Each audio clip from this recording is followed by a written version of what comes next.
Hello, today I'm starting a new series. I named it History Dots. It's going to cover some interesting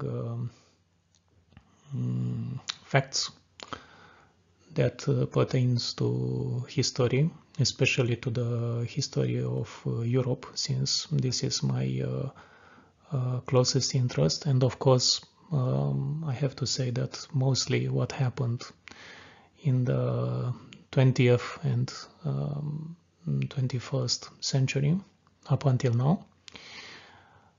It's going to be a series that may cover various interesting aspects. I'm not sure if it's going to be a regular show or if it's going to be one that depends on the amount of information I can gather and of course the necessary amount of time to dedicate to this endeavor.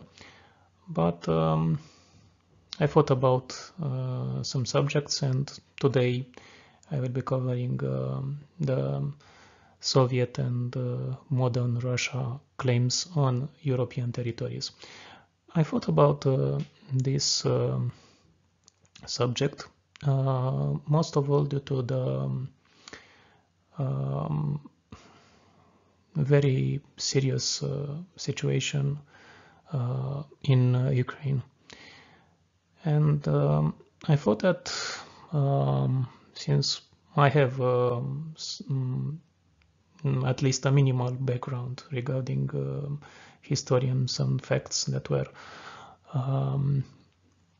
previously essential to understanding the current European structure,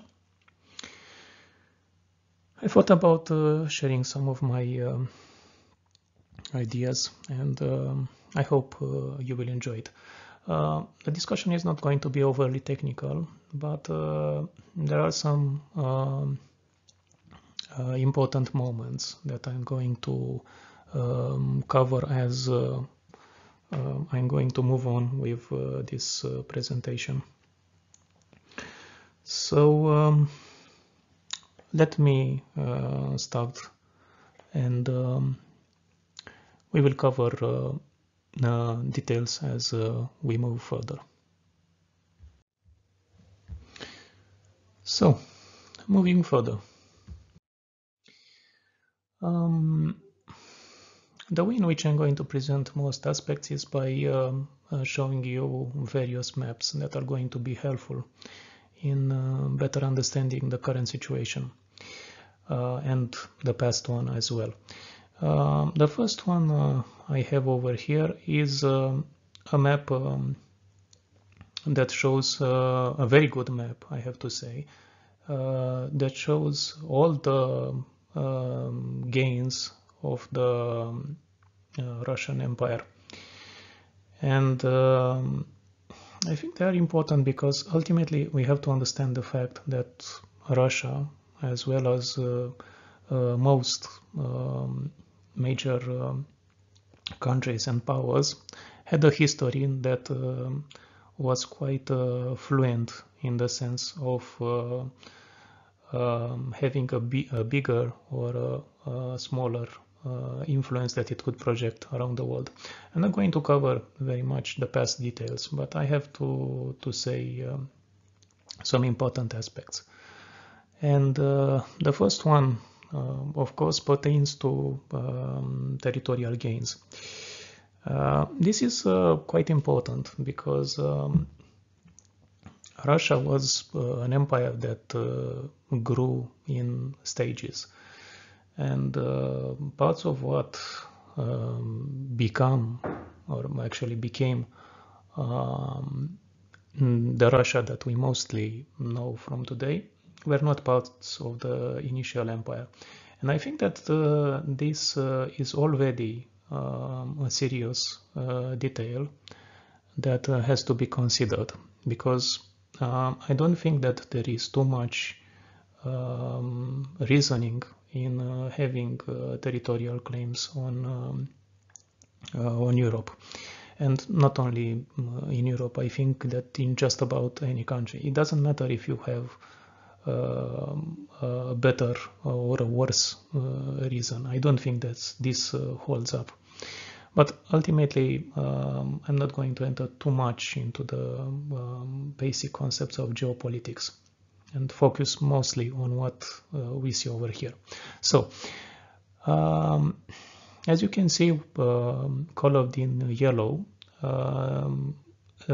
most of the areas that are being shown that way are actual territories that have been gained between 1885 and 1914.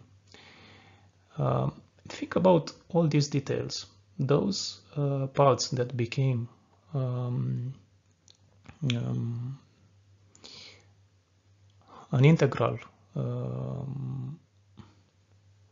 part of the Russian Empire were not before.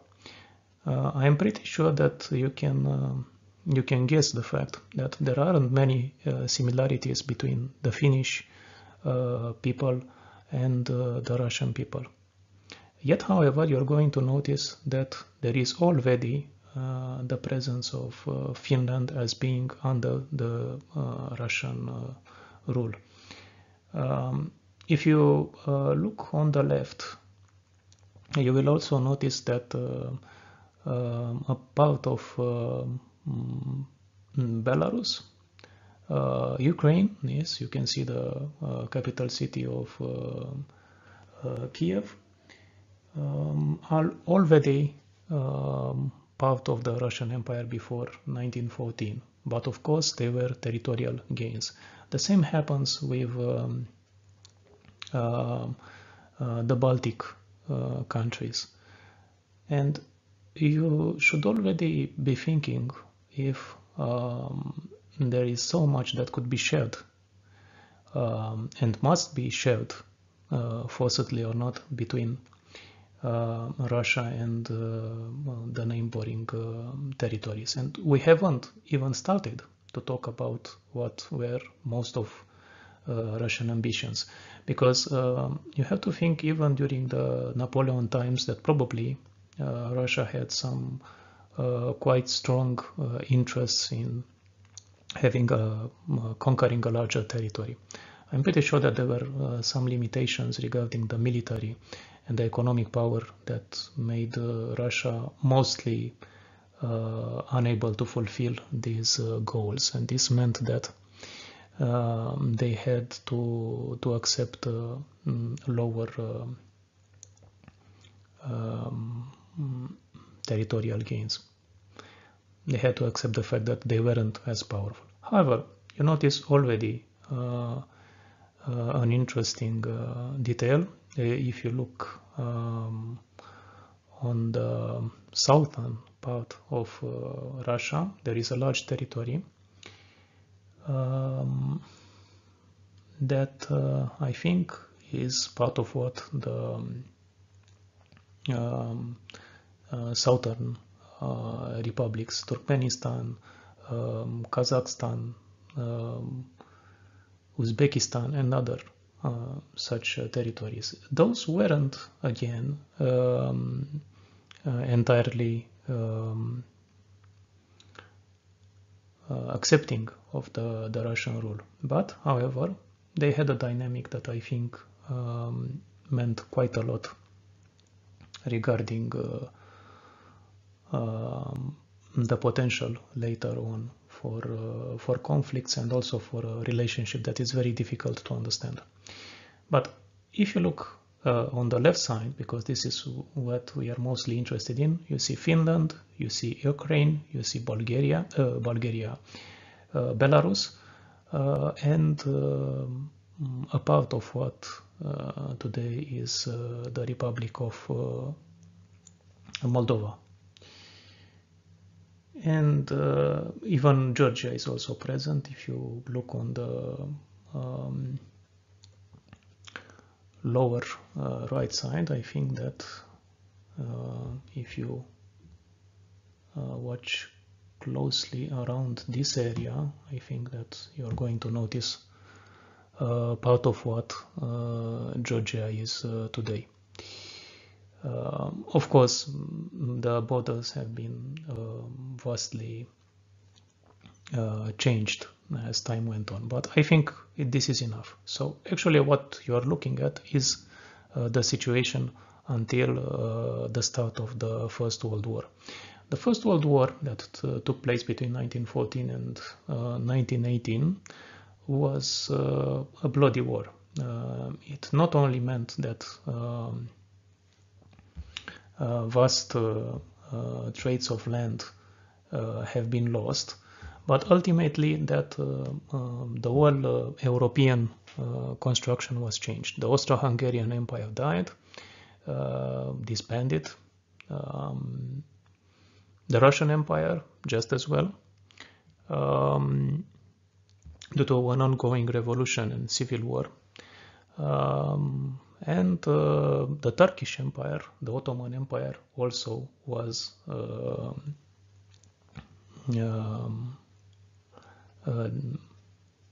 over by the time the First World War ended. And this meant that many changes occurred.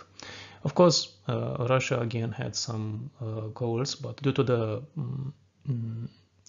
Bolshevik Revolution that took place in 1917, on the 25th of October or 17th November, if you consider the old and the new calendar, the last date is for the new calendar, it meant quite a lot of changes. Of course, due to the internal turmoil, just about everything that could be done by the Russian Empire was stopped, and this meant that Russia had to have to sign a peace treaty even before the First World ended. And this is one of the most important aspects you should consider, due to the acknowledgements that Russia had to do and end the war before it was actually over.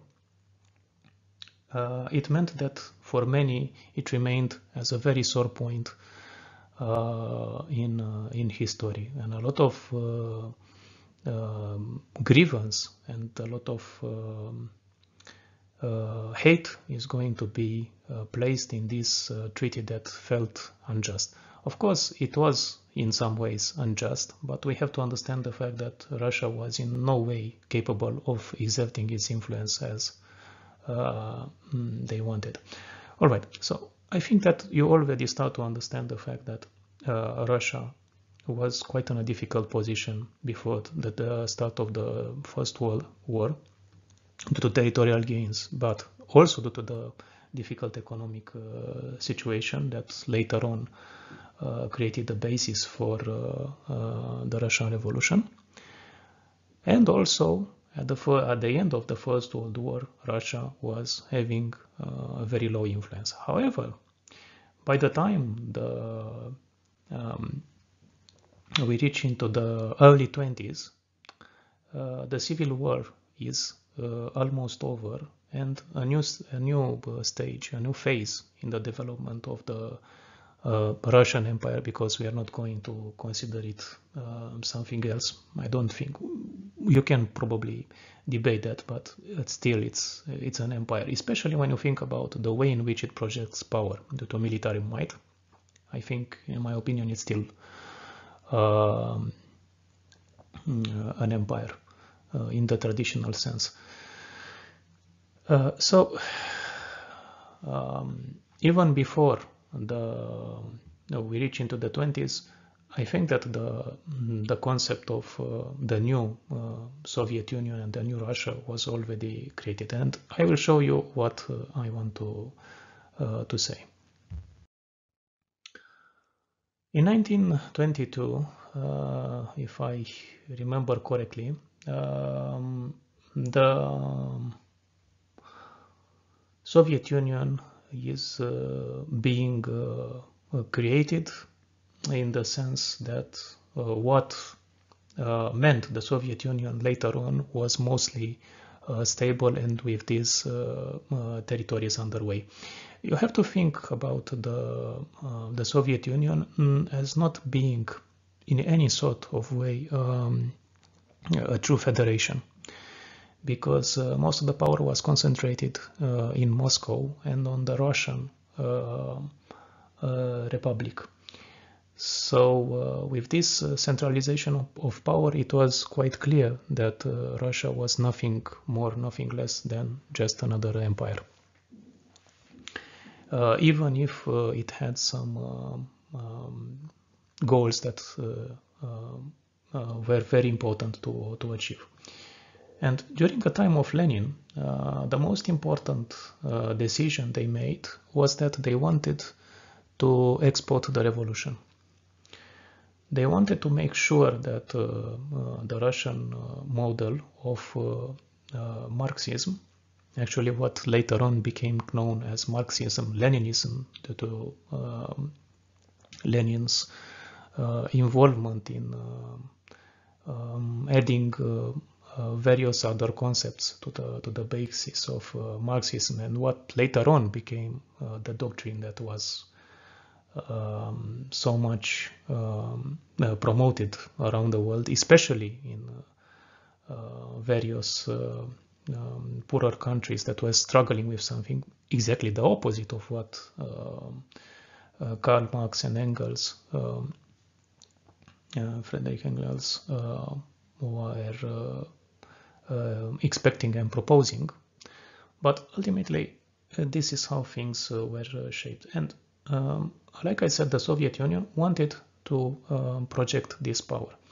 And they thought about creating the international communist movement, the Comintern, that was focused in creating friendly regimes in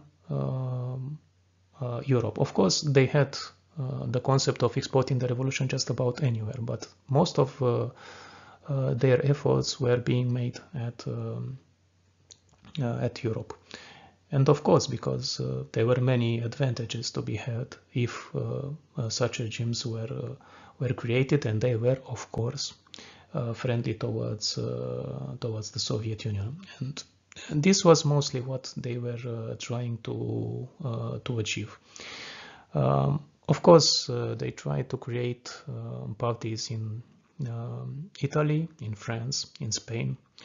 There was even a turmoil in Spain that happened before the Second World War, and that was quite important in showing the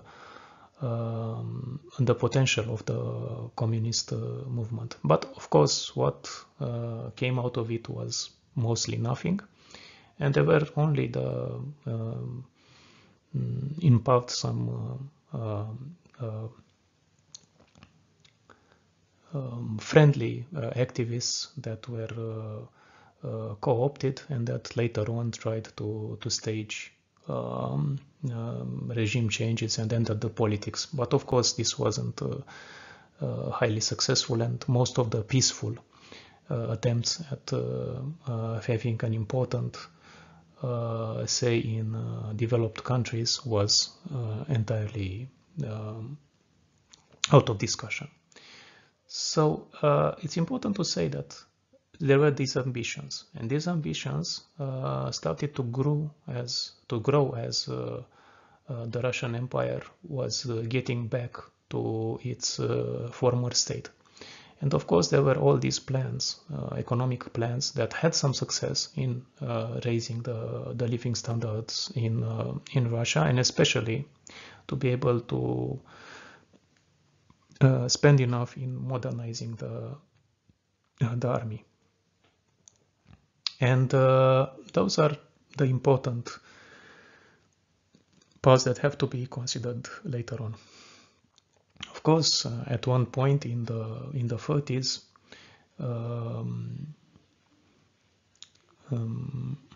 if I remember correctly, yes, Lenin died, and even before, let me check a bit. Yes, sorry. Lenin died in 1924.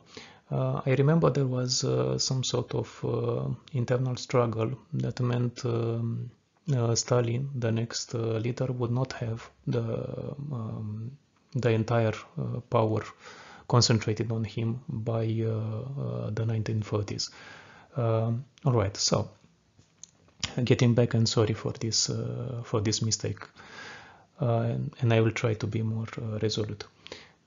All right, when we're talking about what happened later in terms of movements, I think it's important to understand the fact that Russia rapidly wanted to expand the borders. So the Soviet Union actively attempted to overthrow regimes in Moldova, in other border territories that they thought were sympathetic towards the Russian rule. And this is what meant later on as the aggressiveness of the Russian regime even before the onset of the Second World War. And the Baltic countries were again under threat due to the Russian attempts at trying to regain what was lost. And I think that this is quite important.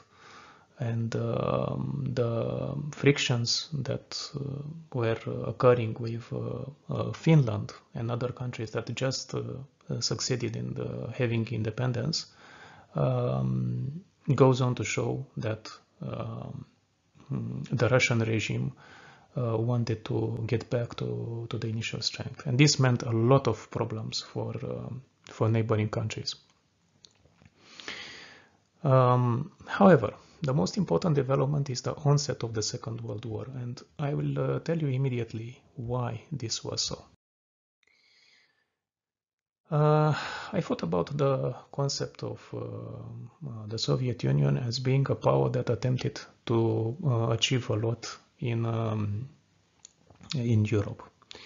I got back to this map that, of course, is a modern map in order for you to have a rough understanding of what Russia attempted.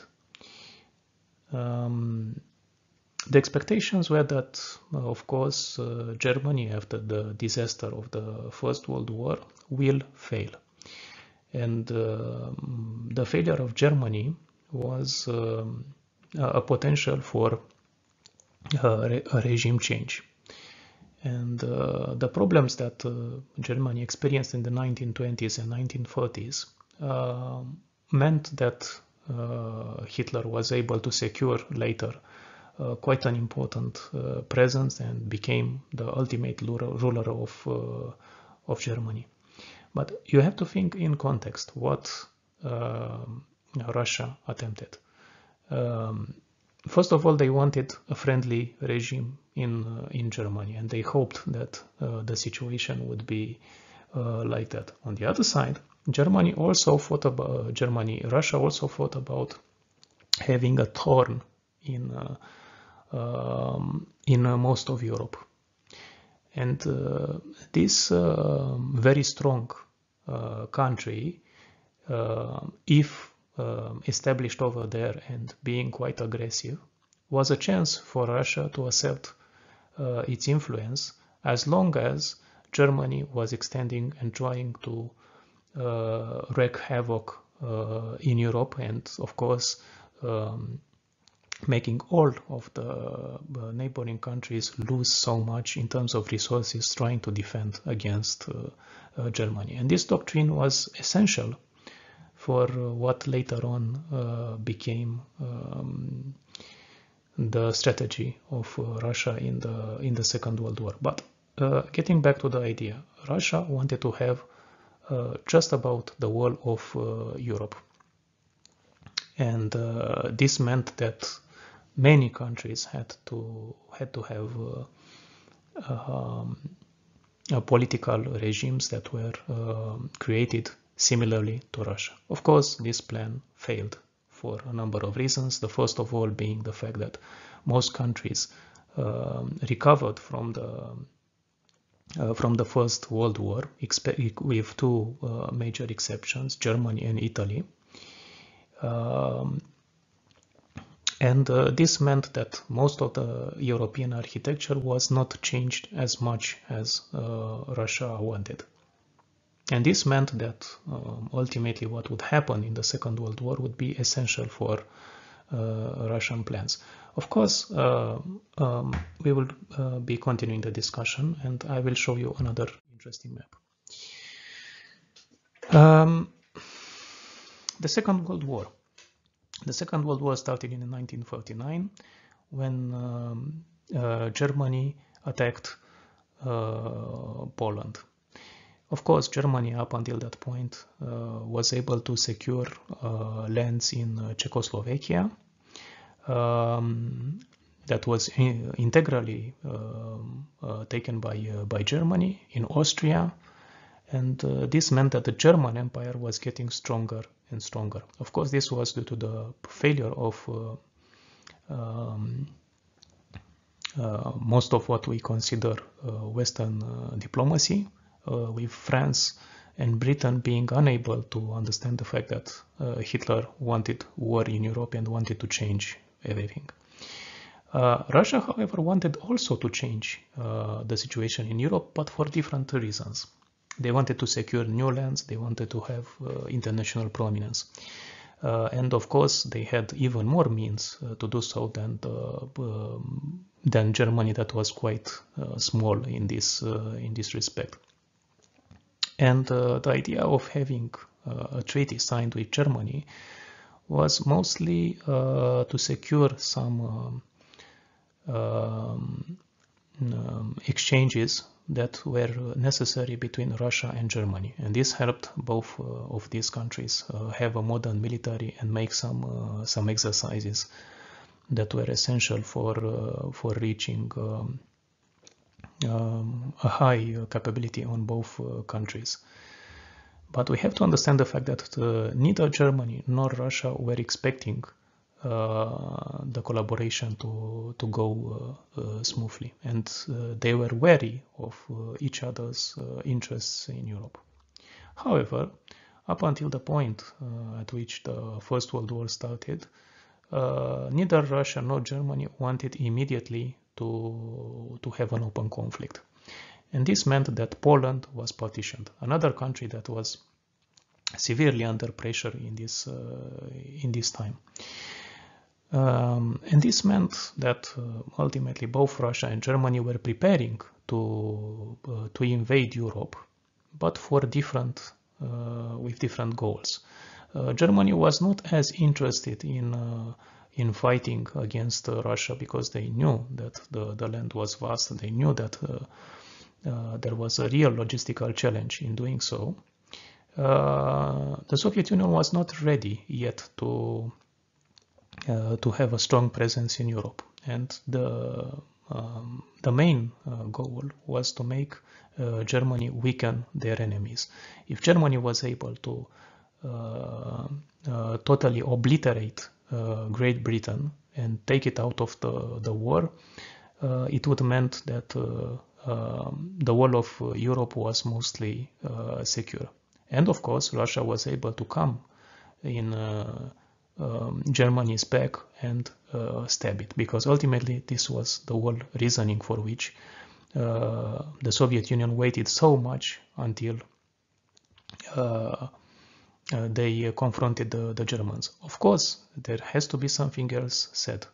The Russians did not enter the war with the goal of pacifying and fighting the Germans. They had to do so, and they had to make up this reason due to the fact that they were, of course, attacked first. But Russia was already preparing for an invasion the moment when Germany decided to make the first strike. And of course, this meant that ultimately what happened in Russia was a total disaster. And it was partly the superiority of the German forces. However, in 1941, Russia lost a lot because they were having so much weaponry and forces that were prepared to an invasion in Europe. And this meant that in the first moments of the war, so much military power was lost due to being very easily captured by the German forces.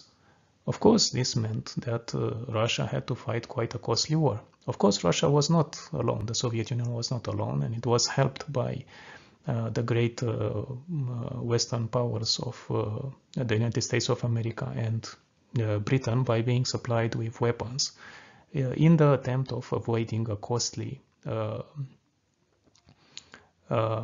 lives and resources drag if they were to make the invasion. However, this was a very important mistake that both Britain and the United States made, because this is what made it possible for Russia to secure such a vast part of Europe and change entirely for almost 50 years the map and the hopes of many countries. But think again, it was a war of conquest. Nothing else, nothing more, nothing less. Russia was able to secure so much land because they had the power and because Germany was overextended. It was already fighting a two-front war. One on the side of the Western powers, with Britain offering the strongest resistance, and this also expanded into the African continent, which meant that in reality there were three fronts, but it doesn't matter too much. For the current situation was the front against the Western powers and the front against the Russian powers. However, this meant that Germany was seriously under threat. Germany did not have enough resources for a long war, and this is exactly what happened. Ultimately, Russia won not only due to the support it received from Western powers, but also due to the fact that so much of the industry and development that was already made possible with the attempt of invading Europe could now be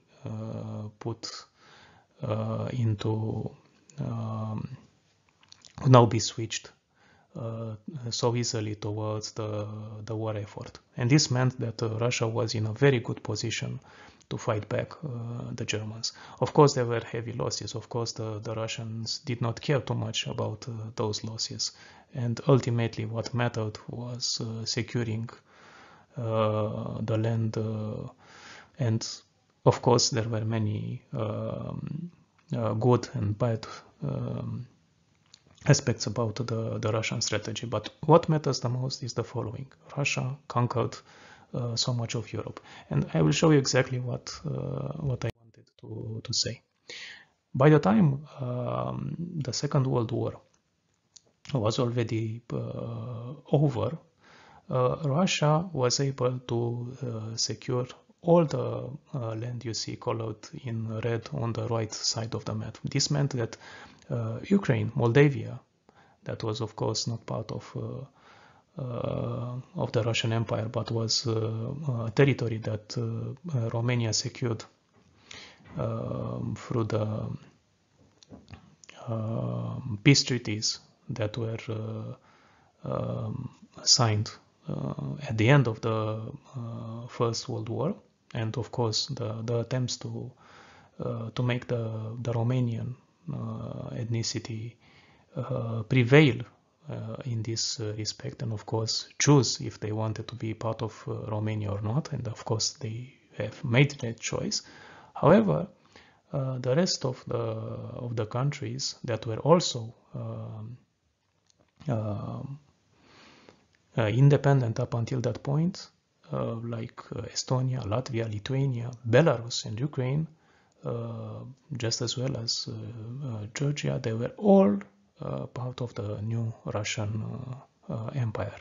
And this meant that the independence of most countries was at stake. However, there is another very interesting part that I'm going to show to you immediately. Unfortunately, the Russian influence did not stop there. And this is essential because for all its losses, Russia wanted to secure land, to secure economic power. And this is what made it possible for Russia to become a superpower along with, almost on the same level initially with America. They were able to have very soon nuclear weapons that up until that point only the United States had. They were able to have so many countries that were directly placing resources into Russia's hands, and this meant that Russia had a much bigger standing at the end of the Second World War than it ever had up until that point. And this is one of the important details that Russia still clings on, the fact that the Cold War and the post-Second World War situation is their right to have a regional influence. But this is very far from the truth. You have to think that all of these countries that became part of Russia did not have so strong affinities with it. They were just forced to become part of it. Of course, you can consider that just about any republic like Belarus and Ukraine had some advantages that were placed upon due to the political regime. But ultimately, they lost a lot by being part of the Russian Empire. Initially, they had some advantages, but unfortunately, as time went on, it was obvious that their lack of freedom was a very major loss. So I wanted to show to you the next part in how much of an influence the Soviet Union had. You have to think that all the Russian advance that was being made in the central part of Europe meant that regime changes were being made. And what happened later for most of these countries meant that they had very little freedom. Of course, Germany was partitioned due to the involvement of Russia and the Allied forces, which meant that a part of Germany became known as East Germany and the other one as West Germany, based upon the way in which the forces occupied the territory. Of course, it was contested. The attempt of Russia was to secure even more land, but however, the Allied forces already felt that it was enough of an influence. So the inability of Russia to conquer more land had to be taken into consideration as the reason for which the most important part of Europe was divided between the East and the West. And all countries like East Germany, Poland, Czechoslovakia, Hungary, Yugoslavia, Bulgaria, Romania were forced to become part of the socialist bloc. And this meant that they had very little freedom in choosing anything else besides the political line that Russia wanted. This meant preferential treatment to Russian economic goals. This meant almost total isolation from the commerce and all cultural, economic exchanges that could be had with capitalist worlds, and it meant that everything that was ultimately happening was limited in these countries, and freedom was almost non-existent. And all these grievances will later go on and haunt the Soviet Union and became very important as time went on. It became quite clear in a little while that Hungary and other countries were starting to challenge the Soviet rule. Of course, they did not have the power to do so extensively, and this was the part that Russia used in its advantage. Countries that had a very small military presence and that could not be placed against Russia with any sort of coordination, because the armies of all the countries that were part of the Soviet bloc were actually entirely under the command of Russia, and there were two blocs that were being formed, two military blocs: the Warsaw Pact, which meant that we talk about all the Soviet bloc-aligned countries, and the NATO partnership that meant most of the other half of Europe, that included West Germany, France, Spain, Italy, the United Kingdom, Norway, and all of those countries were made to bind to a very important concept of fighting when one of them is being attacked. And this happened also for the case of the Warsaw countries, the Warsaw Pact countries. But ultimately in 1956, if I remember correctly, Hungary attempted to overthrow the Russian regime, and they tried to have a revolution that unfortunately went with a lot of losses, and was ultimately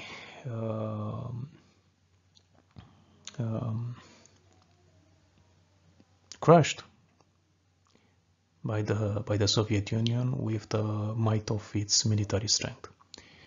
And this meant that for some years no other country attempted to overthrow the communist, or actually the socialist regime that the Soviet Union forced upon the other countries. Of course, you have to understand the fact that Hungary, Romania, Bulgaria, Poland, Czechoslovakia, East Germany, all of these countries had puppet regimes. Those regimes were created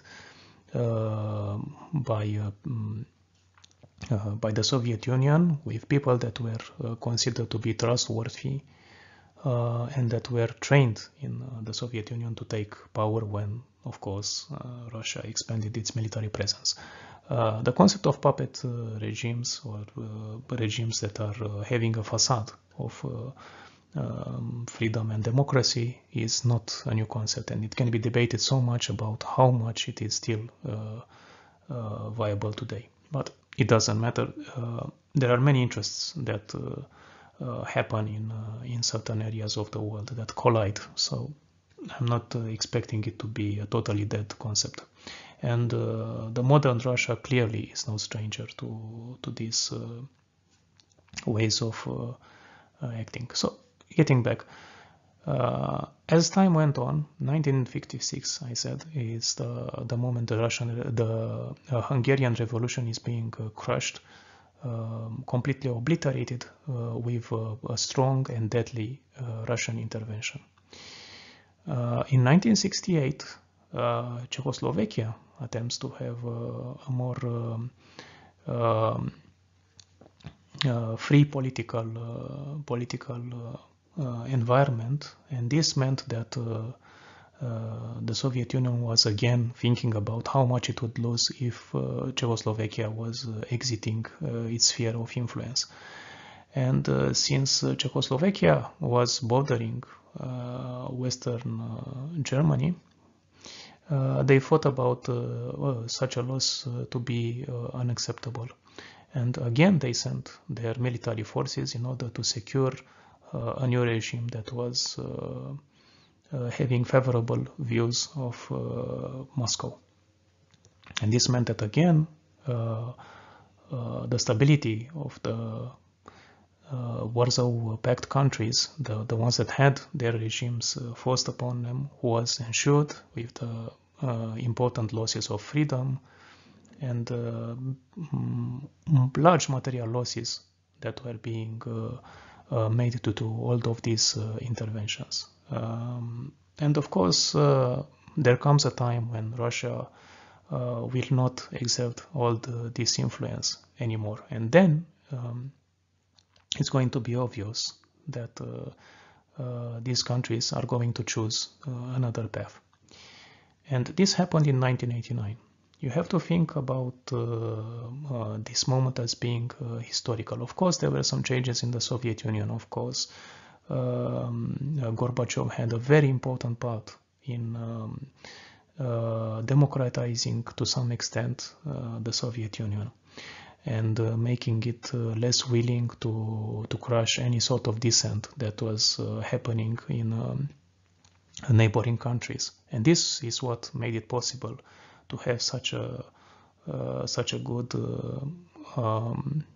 recovery for parts of Europe since the 1990s. But however, there were many that were considering all this order to be justified, and right now Putin is one of the most prominent leaders who still has these concepts that are the basis of his strategy. But ultimately, all of these countries that could make a choice, was quite obvious that they made a choice for freedom. And when they made that choice, they weren't as constrained or forced by the capitalist world. They simply made that choice because they noticed through culture, through potential ways of traveling, even if they were quite restricted, and through other means, that the Western world was evolving while they were just wasting time being in this political regime and political and economical regime. And this is what matters, because ultimately when they discovered that there was another way of existing, most countries made that choice quite quickly. Although there were bloodier and less bloodier revolutions in 1989, what matters the most is that just about any country was liberated. Of course, there are two major exceptions.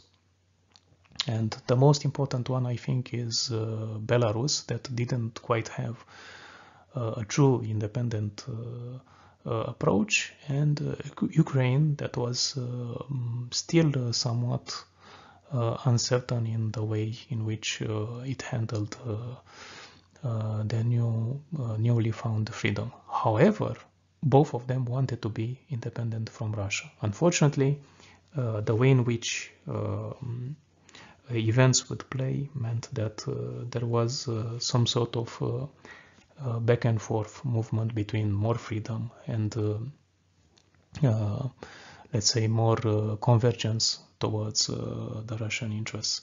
And this is something that haunted Ukraine for quite a while, compared with Belarus, that was much less willing to part from Russia. Of course, there were advantages to any of these two positions, but what matters is that Ukraine and Belarus, along with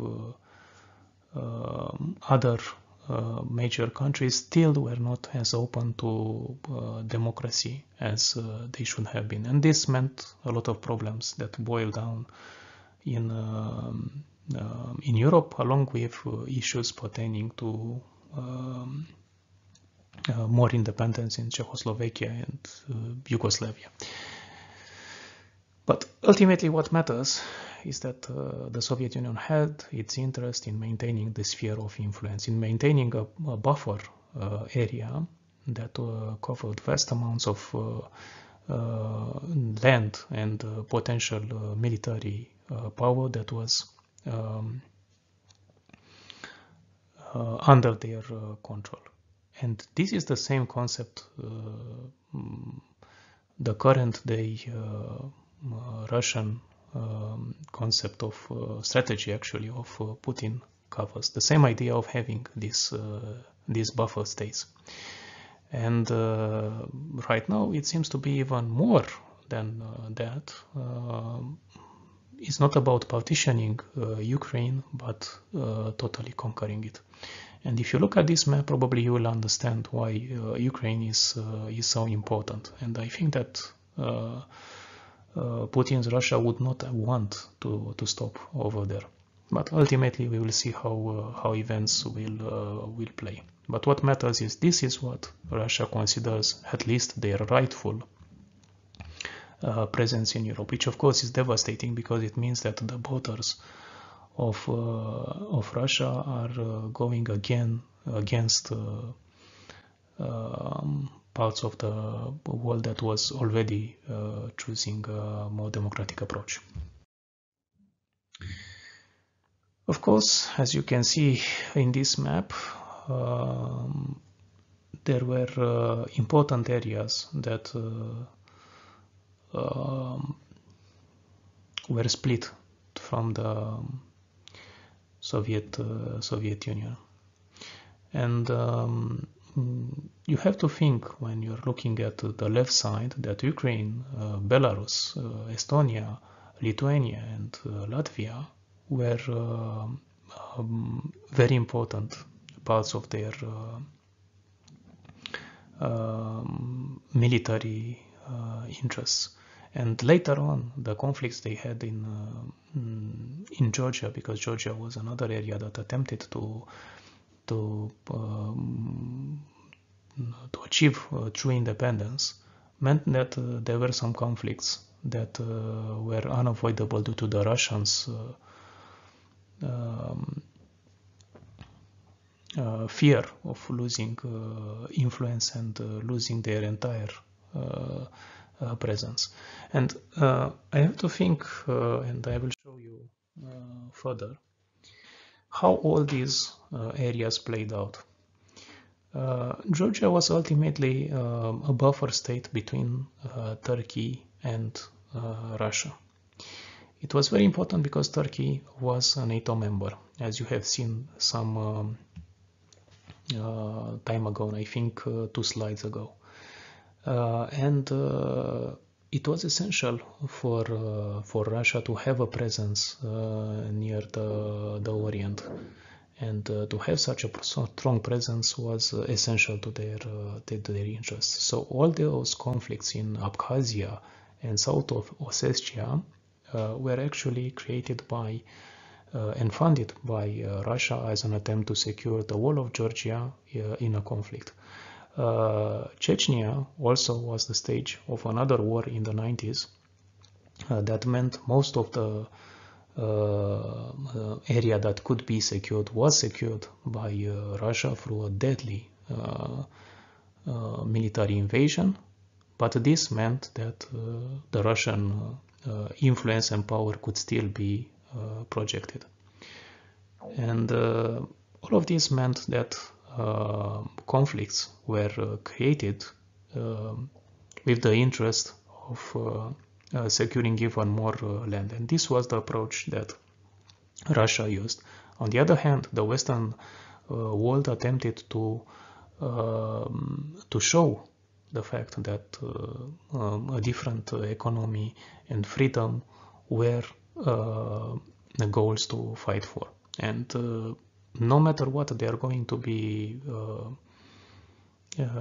stated by many, the fact is that there was a genuine interest in joining the European Union and NATO as a way to secure a different path from the Russian sphere of influence.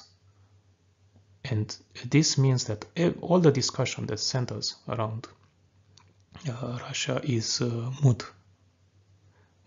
today from my point of view. There is no right that could be accepted by Russia except by force in order to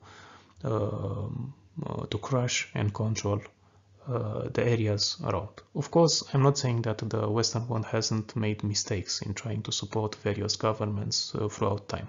It's far from that.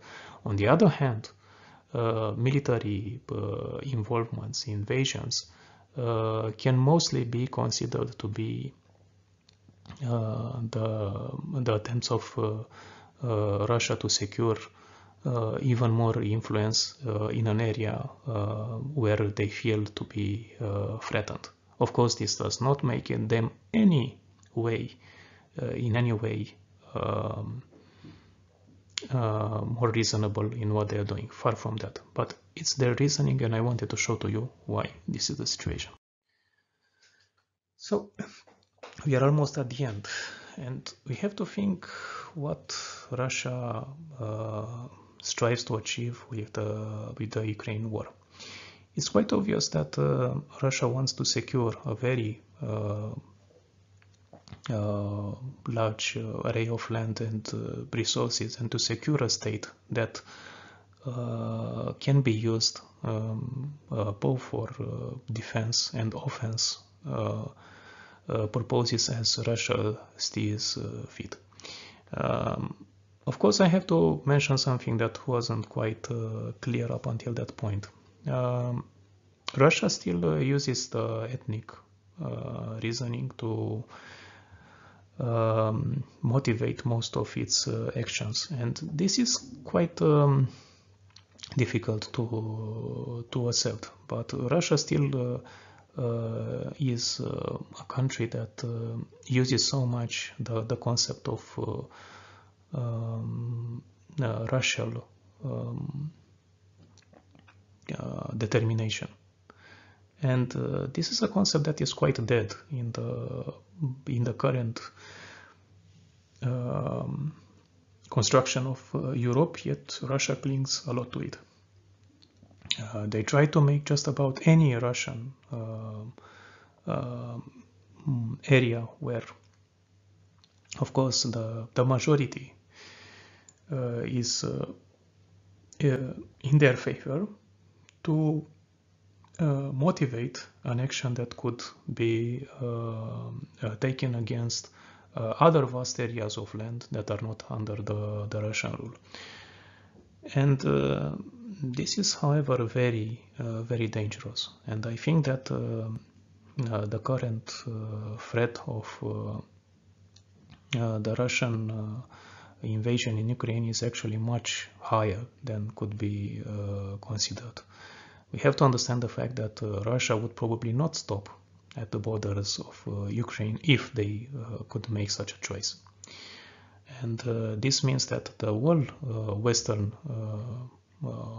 Europe and Central Europe has to be very wary of the Russian influence. And fortunately, they are coming to terms right now with the fact that the Russian influence is very dangerous. But however, the current situation unfolds unfortunately in a very bad position for Ukraine. Ukraine is mostly under the same threat that Poland was before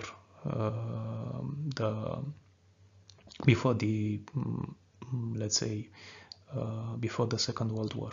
Meant that a country could be split literally in two just because the Russian and Western powers are not able to control it in the way they hope. And I still think that the reasoning is wrong, because ultimately, of course, Europe wants to have an ally in Ukraine, but I don't quite agree with the fact that they want to have a powerful enemy of Russia. And I think this is where the Russian strategy is at fault. But ultimately, we will see how things are going to stand. Ultimately, what matters is that the Russians use any sort of pretext in order to achieve their domination goals. And right now, Ukraine is a central part of this approach.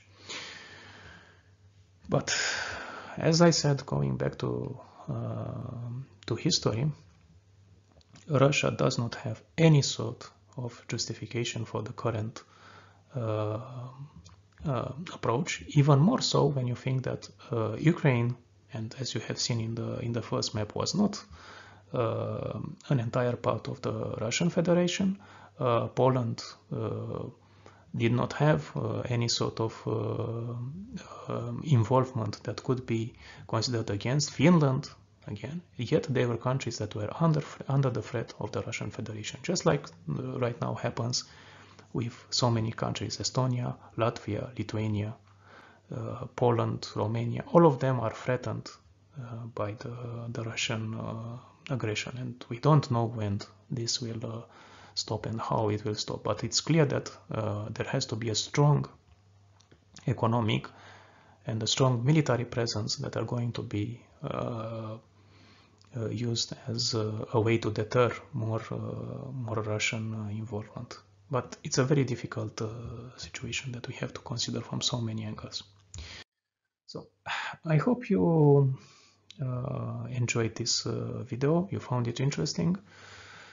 Please comment and subscribe to the channel if you like this sort of materials. There are actually much more that you could see, from technology to society, but history may also be part of the one potential subject to see as things go on, especially since I think there is an interest in this area, and unfortunately the current time asks for more details and a perspective. So I hope you enjoyed the video, and thank you very much for watching.